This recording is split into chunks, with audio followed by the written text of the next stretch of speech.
La famille Albert n'enterrait jamais ses morts. Magnus gardait le cadavre de sa femme Eleanor assise à table comme si elle était encore vivante. Les corps préservés bougeaient dans le manoir, positionnés différemment chaque jour. Mais que se passe-t-il quand une tradition familiale défie la mort elle-même? Bienvenue dans le Journal Horrible, où nous explorons les histoires les plus sombres de l'histoire. Je suis votre hôte. Aujourd'hui, nous examinons une famille dont les pratiques allaient à l'encontre de tout ce que les gens normaux croient sur la vie et la mort. Voici l'histoire des Albert, une famille qui n'a jamais enterré ses morts. Avant de commencer, je dois vous avertir, ce que vous allez entendre pourrait vous bouleverser. L'histoire des Albert est effrayante et perturbante. Alors, baissez vos lumières, fermez vos portes et préparez-vous à l'une des histoires les plus terrifiantes que nous avons jamais partagées. La famille Albert apparaît pour la première fois dans de vieux documents des montagnes d'Écosse. À la fin des années 1700, le père Magnus Albert était un homme étrange. Il était réservé, très strict et avait des idées bizarres sur la vie et la mort. Ils ont déménagé dans un petit village appelé Blackmore. C'était un endroit enveloppé de brouillard et de mystères où les gens croyaient aux histoires effrayantes autant qu'à tout le reste. Magnus avait fui la grande ville d'Édimbourg avec sa femme Eleanor et leurs 3 enfants, William, Charlotte et le petit Thomas. Quelque chose de mauvais s'était produit à Édimbourg qui avait fait que les gens ne voulaient plus d'eux. Personne ne sait exactement ce que Magnus avait fait là-bas, mais les gens murmuraient qu'il avait mené de terribles expériences, c'est qui franchissaient la ligne entre le bien et le mal. Lorsqu'ils arrivèrent à Blackmore, Magnus achète une immense maison à la lisière de la ville. La maison était faite de pierres sombres avec de petites fenêtres. Elle se trouvait au sommet d'une colline surplombant le village en contrebas. Les habitants l'appelaient le manoir de Ravencrest, mais les Albert l'appelaient simplement chez eux. Il ne fallut pas longtemps avant que les villageois ne remarquent à quel point leurs nouveaux voisins étaient étranges. Les Albert venaient presque jamais en ville, sauf pour acheter des fournitures. Ils n'embauchaient aucune personne locale pour les aider, même si leur maison était énorme.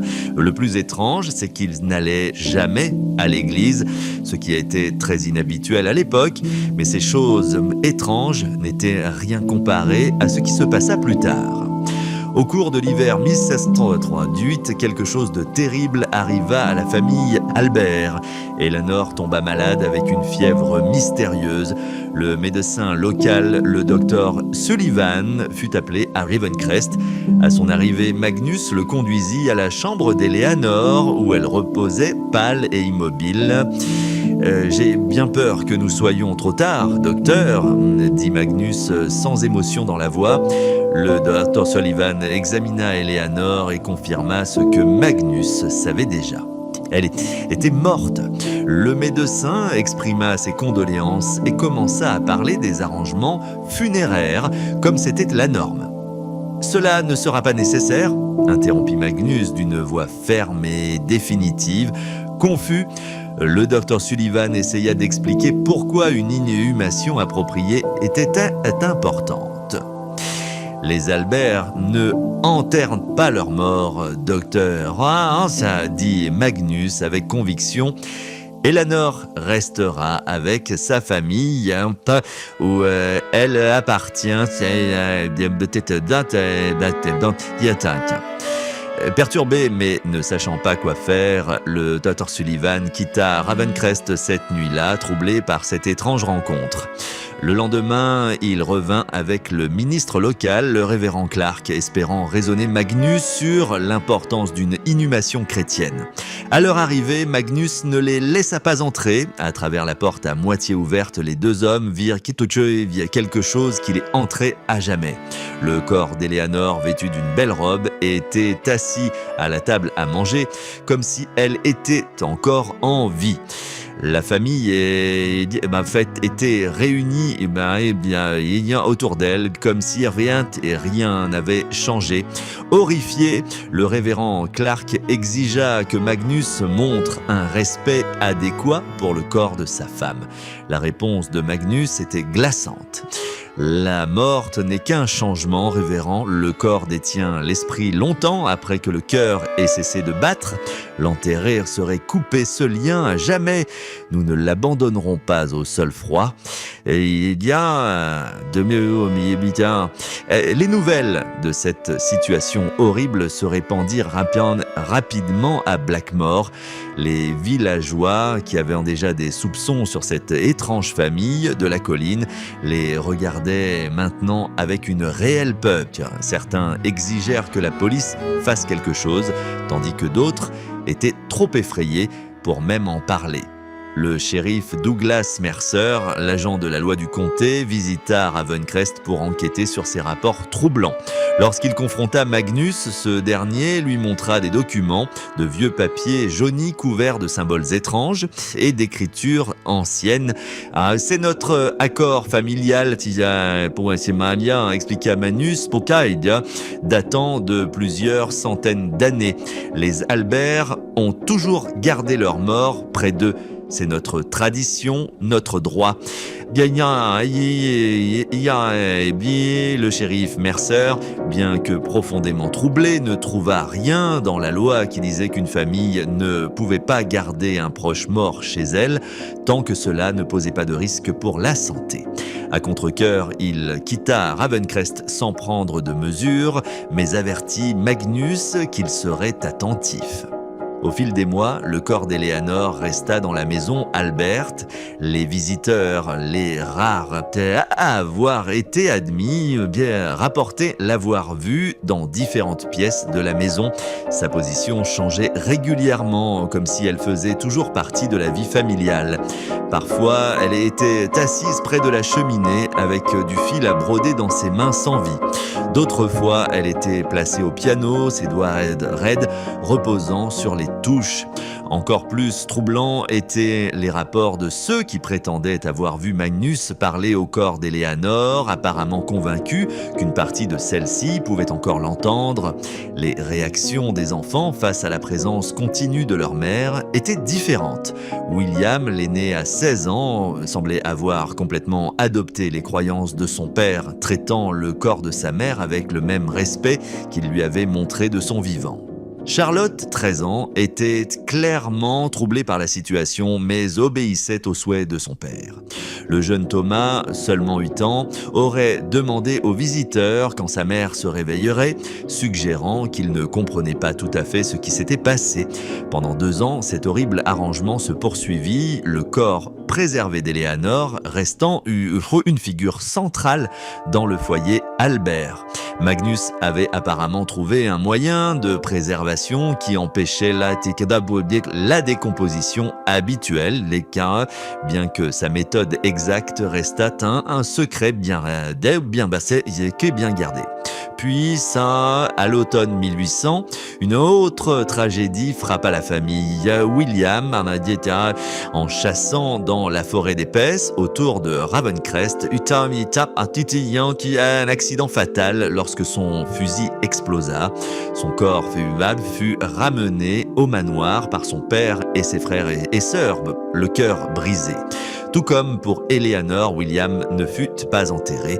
Au lieu de cela, son corps préservé fut placé dans l'exposition grandissante de la mort de la famille.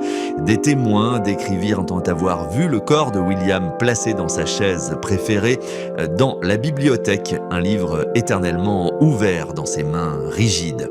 À ce stade, les villageois de Blackmore avaient développé des sentiments mitigés à l'égard des Albert, alors que la plupart évitaient complètement la famille, considérant leurs pratiques comme maléfiques contre Dieu et la nature. D'autres devenaient étrangement fascinés. Certains prétendaient même que les Alberts avaient découvert une certaine connaissance secrète sur la mort, que peut-être la famille savait quelque chose sur l'au-delà que d'autres ne savaient pas. pas penser. Ces rumeurs devinrent plus fortes lorsque des gens commencèrent à signaler des lumières étranges venant de Ravencrest à des heures inhabituelles de la nuit, et accompagnées de sons inhabituels que certains décrivaient comme des chants inhumains. Plus inquiétants encore étaient les rapports de bergers qui prétendaient avoir vu des silhouettes se déplacer sur les terres de Ravencrest en pleine nuit, des silhouettes se déplaçant rigides et de manière non naturelle. Dans le village, un petit groupe commença à se former autour de Magnus Albert. Une poignée d'habitants attirés par le mystère et la suggestion de connaissances Sked commencèrent à visiter Ravencrest régulièrement. Ils rentrèrent avec des histoires qui n'ajoutèrent qu'à l'énigme de la famille, des récits de Magnus menant des rituels étranges devant sa femme et son fils morts, de livres anciens remplis de sagesse oubliée et d'expériences défiant la ligne même entre la vie et la mort. Un de ces visiteurs était Emily Sutton, une jeune femme qui avait récemment perdu son mari à cause d'une maladie. Désespérée de garder une certaine connexion avec son bien-aimé, elle rechercha Magnus, espérant apprendre ses méthodes de préservation. Le récit d'Emily sur sa visite à Ravencrest fournit l'une des descriptions les plus détaillées du mode de vie étrange des Albert. Selon son journal qui fut retrouvé des années plus tard, l'intérieur de Ravencrest était différent de tout ce à quoi elle s'attendait. « Le manoir n'est pas une maison de deuil », écrivit-elle, mais plutôt un endroit où la mort et la vie existent en harmonie troublante. Les morts Albert sont disposés dans toute la maison, comme s'ils participaient encore à la vie quotidienne, et Eleanor avec son travail d'aiguille, William avec ses livres. Magnus leur parle, prépare des places pour eux à table et les traite comme s'ils étaient simplement silencieux, non partis. Le plus troublant de tout est l'acceptation de cet arrangement par les enfants. Charlotte lit à voix haute au corps de sa mère, tandis que le jeune Thomas joue au pied de son frère. Ils ont rendu normal ce qui devrait être impossible à accepter. Emily décrivit Magnus comme charmant et articulé, un homme qui parlait de la mort non pas comme d'une fin mais comme d'un inconvénient temporaire. Il lui montra son laboratoire, une grande pièce dans l'aile est du manoir remplie d'équipements étranges, de bouteilles de produits chimiques et de journaux documentant son travail. Magnus croit que l'âme reste connectée au corps bien plus longtemps que la plupart des gens ne le pensent. Mais quand écrivit Emily, il parle de la mort comme d'une porte qui s'ouvre des deux côtés et laissant entendre que dans les bonnes circonstances, cette porte pourrait être rouverte. Que ce soit poussé par le chagrin ou réellement convaincu par les théories de Magnus, Emily devint une visiteuse régulière de Ravencrest. Elle commença à aider Magnus dans son travail, devenant une sorte d'apprenti.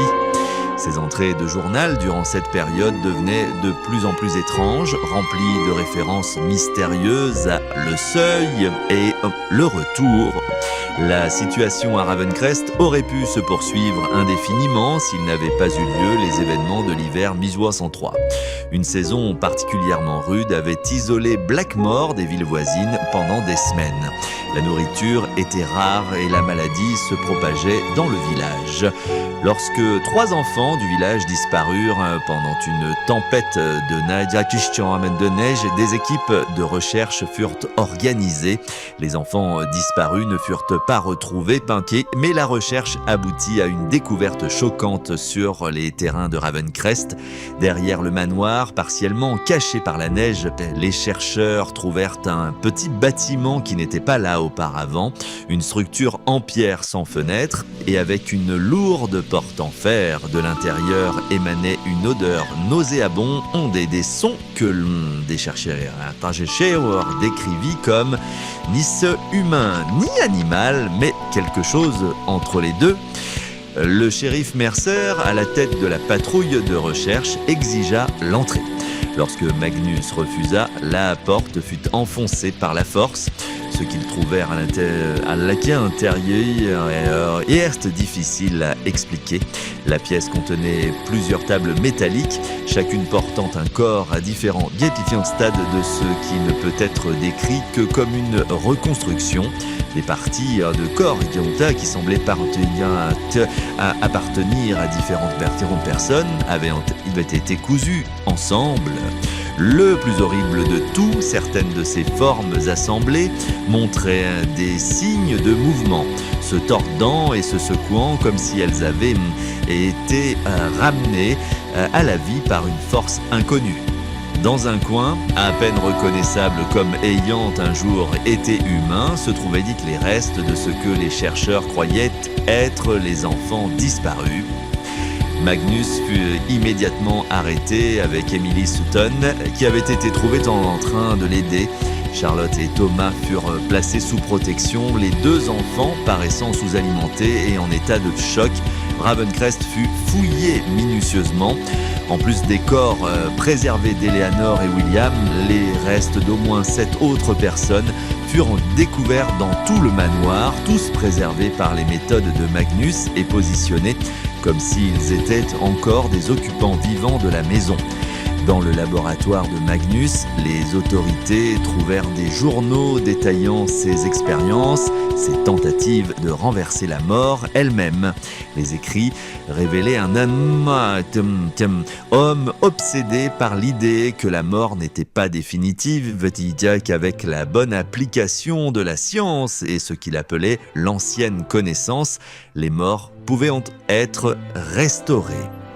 Le procès de Magnus Albert et d'Emily Sutton fut bref et fermé au public. Les accusations spécifiques n'ont jamais été entièrement clarifiées dans les dossiers officiels, peut-être parce que la nature de leurs crimes ne correspondait pas aux catégories légales existantes. Ce que l'on sait, c'est que tous deux furent reconnus coupables et condamnés à mort. La nuit précédant leur exécution prévue, il se passa quelque chose qui n'a jamais été correctement expliqué.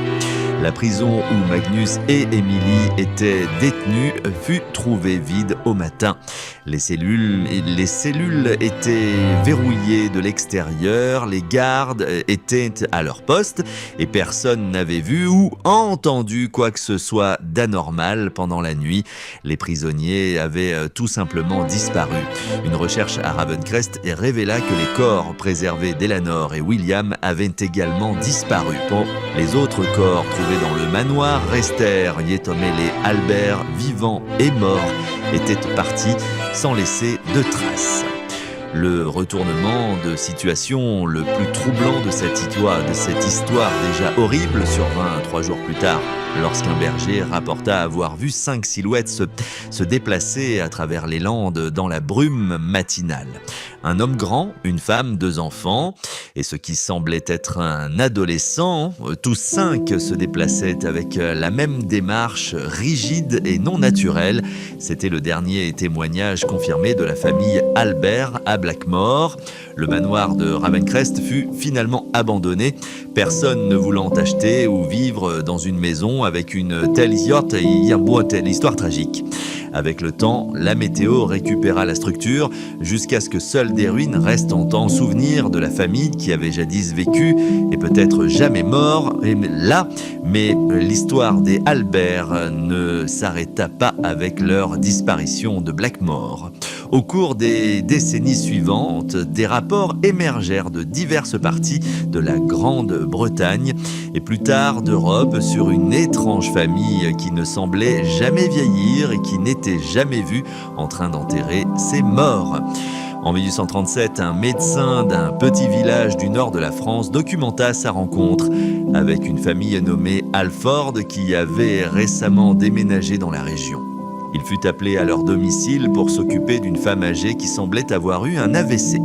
À son arrivée, il trouva la femme clairement morte. Pourtant, la famille refusait de reconnaître sa mort, insistant sur le fait qu'elle était simplement en sommeil profond.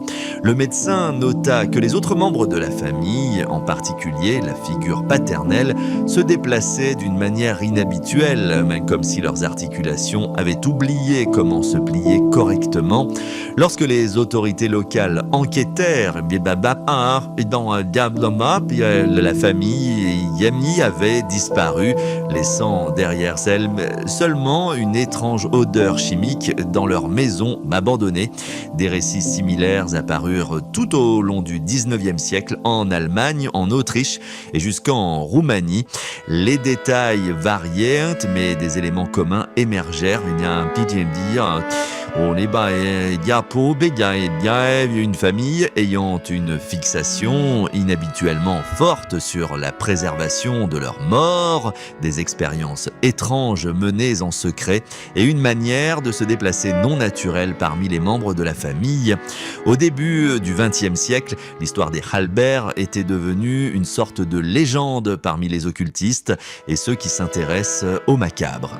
Certains prétendaient que Magnus avait découvert le secret de l'immortalité, mais à un coût terrible, une demi-vie de décomposition constante maintenue seulement grâce à ses mystérieuses techniques de préservation. D'autres suggérèrent que les Halbert n'avaient jamais été entièrement humains pour commencer, qu'ils étaient quelque chose de plus ancien et de plus étrange qui avait simplement pris une apparence humaine. Le chapitre le plus crédible de la saga Halbert survint en 1923, lorsqu'un détective privé nommé Richard Thornton fut engagé pour enquêter sur une famille recluse, vivant dans une maison de manoir isolée dans les montagnes des Carpates. Son client, un homme d'affaires riche, s'était inquiété après que sa fille ait eu des relations avec le fils de la famille.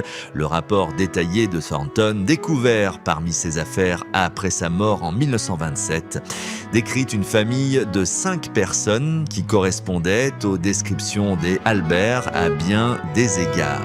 Plus particulièrement, il observa que bien qu'il prétendait que la femme âgée vivant avec eux était la matriarche de la famille, elle ne parlait jamais, ne mangeait jamais et était régulièrement déplacée dans la maison comme un meuble. L'enquête de Thornton se termina brusquement lorsqu'il fut découvert en train de photographier la famille. Il fut sévèrement battu et averti de ne jamais revenir.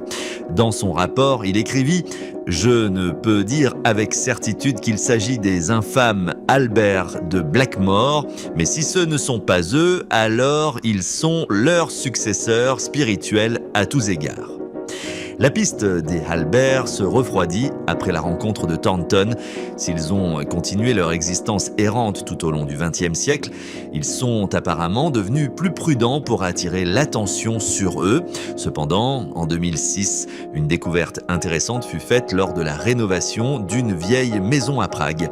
Cachée dans une cavité murale scellée, les ouvriers trouvèrent une collection de journaux et de notes scientifiques datant du milieu du 19e siècle. Les documents, écrits dans une ancienne forme d'anglais, détaillaient des expériences sur la préservation et l'animation humaine qui étaient frappantes par leur similitude avec les méthodes attribuées à Magnus Halbert. Plus intrigante encore était une photographie de famille trouvée parmi les documents. Bien que décolorée et endommagée, elle montrait 5 silhouettes. Un homme d'apparence sévère, une femme avec une expression vide, 2 enfants et un adolescent. Tous étaient vêtus de vêtements de l'époque victorienne tardive, mais la photographie elle-même semblait avoir été prise bien plus tard, possiblement dans les années 1930 ou 1940, en fonction de la technique photographique utilisée. Les experts qui examinèrent la photographie notèrent plusieurs détails troublants. La peau des sujets avait une apparence cireuse inhabituelle. Leur posture était éteinte et étrangement rigide, même selon les normes de la photographie précoce, où les sujets devaient rester immobiles pendant de longues périodes. Plus révélateur encore étaient les yeux de la femme, qui semblaient être des remplacements en verre plutôt que naturels.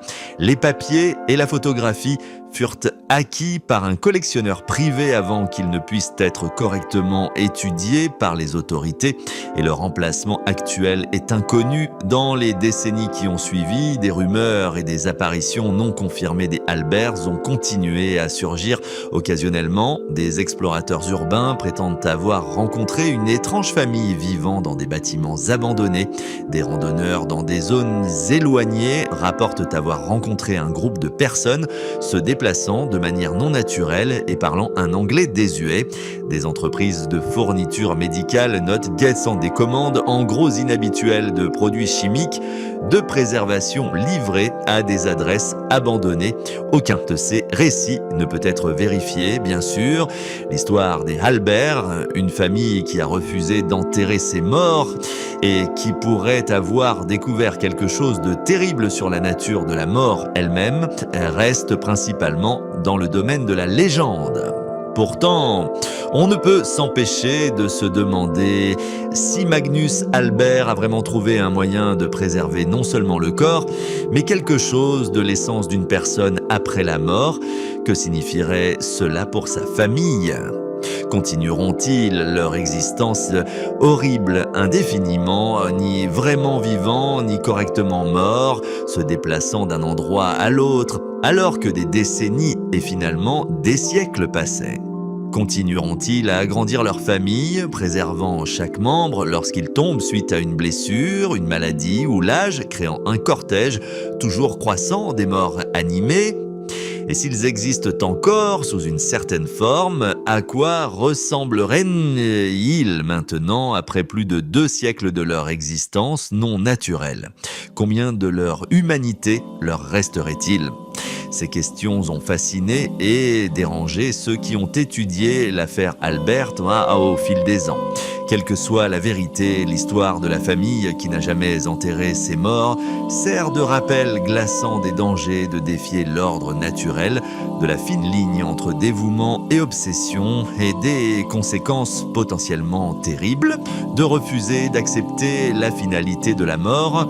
Le chapitre le plus récent de cette étrange saga est peut-être le plus troublant de tous. En 2010, un incendie dans une ferme isolée dans le rural Maine entraîna une découverte macabre. Après avoir éteint le feu qui avait détruit la majeure partie de la structure, les pompiers trouvèrent une cave cachée contenant ce qui, au départ, fut jugé être un atelier de mannequins. Une enquête plus approfondie révéla que les mannequins étaient en fait des restes humains dans divers états de préservation. La plupart avaient été endommagés par le feu, mais l'examen détermina que certains des corps avaient été préservés pendant des décennies, le plus ancien pouvant dater du début du XXe siècle. Ce qui était le plus inquiétant, c'était la découverte que certaines des personnes récemment décédées montraient des signes d'avoir été préservées artificiellement tout en étant encore vivantes. Les preuves suggéraient ni doute qu'elles avaient continué à se déplacer et à fonctionner d'une certaine manière pendant des mois, voire des années, après le début du processus de préservation. Aucun résident de la ferme n'a jamais été trouvé, ni parmi les restes, ni ailleurs. La propriété avait été achetée 20 ans plus tôt par un acheteur comptant, utilisant ce qui s'est avéré être une fausse identité. Les voisins rapportèrent que les occupants restaient dans leur coin et étaient rarement vus de près, bien qu'ils aient parfois observé ce qui semblait être une famille de 5 personnes à travers les fenêtres, un couple plus âgé, 2 individus d'âge moyen et une personne plus jeune.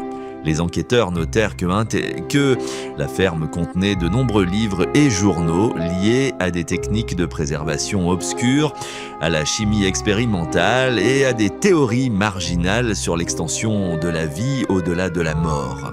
Parmi ces matériaux se trouvait un arbre généalogique qui, bien que partiellement brûlé, incluait le nom Halbert près du sommet.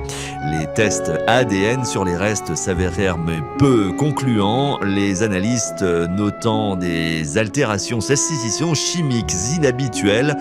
de la structure cellulaire qui empêchait les méthodes d'identification standard. L'affaire reste ouverte. Classé ça à mi-1 en tant qu'homicide multiple sans suspect désigné. Cela pourrait-il être le dernier chapitre de la saga Albert? Leur voyage séculaire a-t-il pris fin dans cet incendie dans le Maine? Ou ont-ils encore une fois échappé, laissant peut-être derrière eux uniquement leurs membres les plus âgés et les plus détériorés en s'échappant dans la nuit? La vérité ne sera peut-être jamais connue.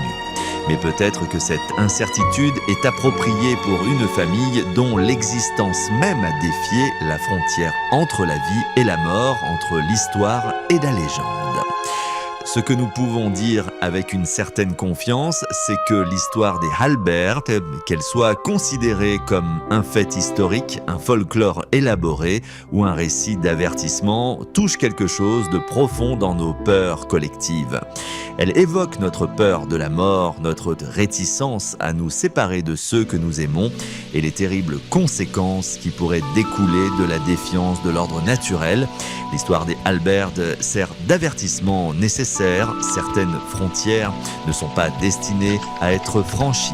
Certaines portes, une fois ouvertes, ne peuvent pas être facilement refermées.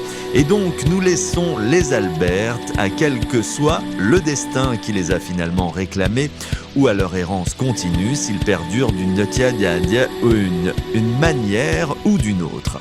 Leur histoire demeure une note troublante dans les annales du macabre, un rappel que certaines traditions familiales sont mieux laissées non préservées.